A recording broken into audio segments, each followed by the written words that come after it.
ในวันที่24เมษายนนี้ที่โรงแรมจำปาสักแกรนด์นครปักเซ่แขวงจำปาสักโครงการซูเปอร์วีคอฟฟี่ที่ได้รับการสนับสนุนจากสหภาพยุโรปองค์การแคนานาศาสตร์ประจำสาธารณรัฐประชาธิปไตยประชาชนลาวได้ร่วมกับกระทรวงเกษตรกรรมและสิ่งแวดล้อมกระทรวงอุตสาหกรรมและการค้าจัดงานเสวนากาเฟลาวภายใต้หัวข้อ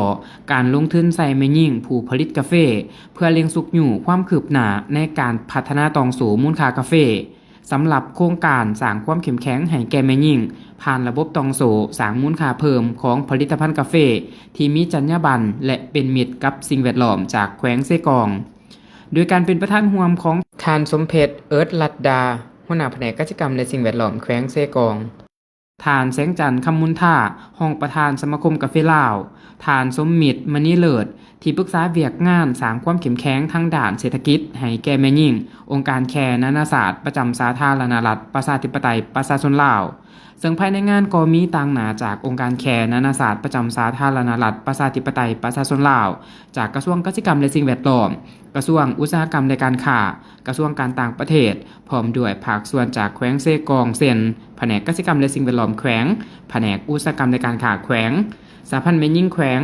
แผนกการต่างประเทศแขวงพร้อมทั้งต่างหน้าจากเมืองดักจึงและกลุ่มผลิตกาแฟเข้าร่วม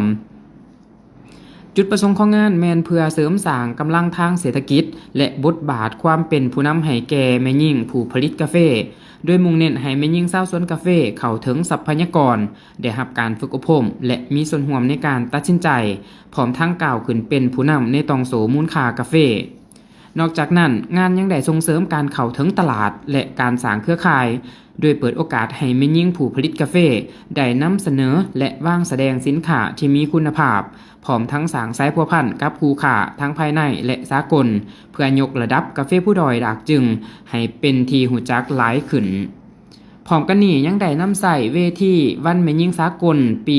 2026เป็นโอกาสในการเต่าโฮมภาคส่วนต่างๆเพื่อร่วมมือปรึกษาหารือและยกระดับการหับหูเกี่ยวกับทรงวางด่านบทบาทยิ่งทรายในแขนงการกาแฟ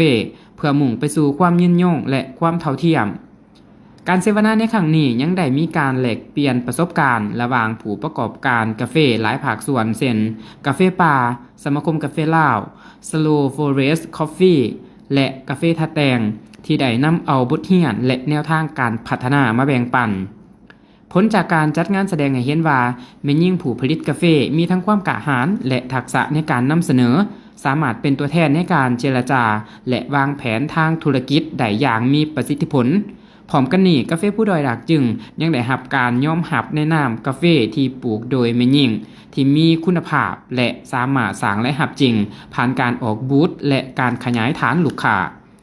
โดยรวมแล้วงานเสวนาในครั้งนี้ได้ช่วยเสริมสร้างความเข้าใจให้แก่ภาคส่วนรัฐเอกชนและคู่ร่วมพัฒนาเห็นได้ถึงความสำคัญของแม่หญิงในตองโสมูลค่ากาแฟและพร้อมร่วมมือผลักดันนโยบายเพื่อสร้างความเสมอภาคและการพัฒนาอย่างยืนยงในอนาคต